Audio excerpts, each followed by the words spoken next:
Bismillahirrahmanirrahim. Hikima zinariya. Babi na 4. Labarin wani ɓarawo da ya je sata kuma sai aka sace shi.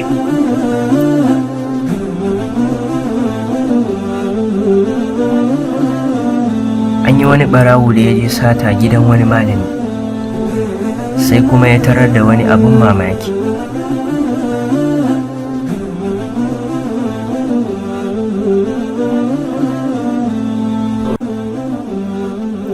Ya shiga gidan malamin yana ta faman sanda don gudun kada mai gidan ya fahimci cewa wani ya shigo.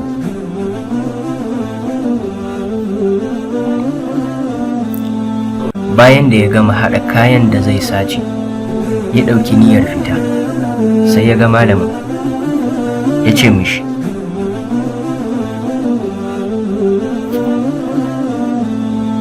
a cikin kayan da ka ɗauka ka manta baka hada da wannan ba.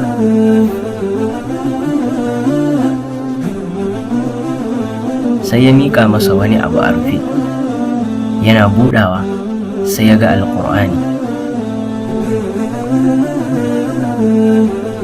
Sai ɓarawon ya ce da shi, ai babu abin da zan yi da shi. Sai malamin ya ce da shi, kai ko kake buƙatarsa?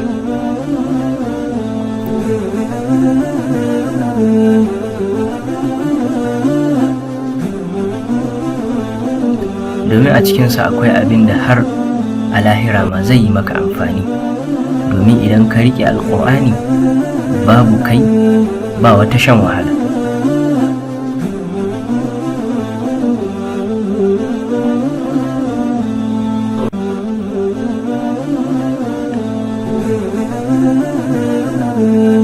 Da ɓarawon ya ji haka sai ya fashe da kuka, ya ce dama akwai abin da idan na riƙe shi ba ma sai na yi sata ba.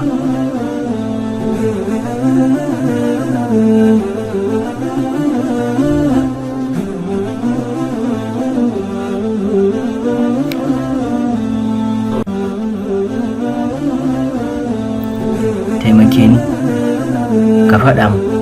Sai malamin ya karanto masa ayar da take cewa,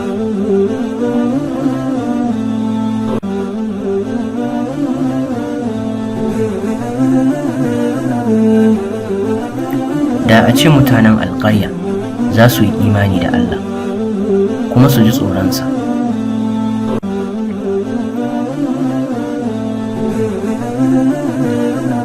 da ya saukar musu da albarka daga sama.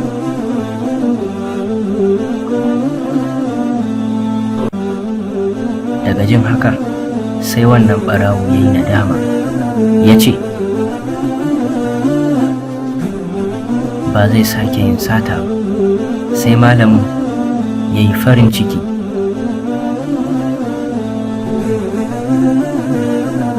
ya ce ɓarawo ya zo yin sata sai muka sace shi.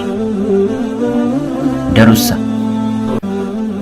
ba kowane mai aikata laifi wani yake aikata hakan bisa son ransa. Abin da ya dace gare ka, kai musu nasiha, ka roƙa musu shiriya, sai kaga Allah ya shirye su. Allah ya sa mu dace.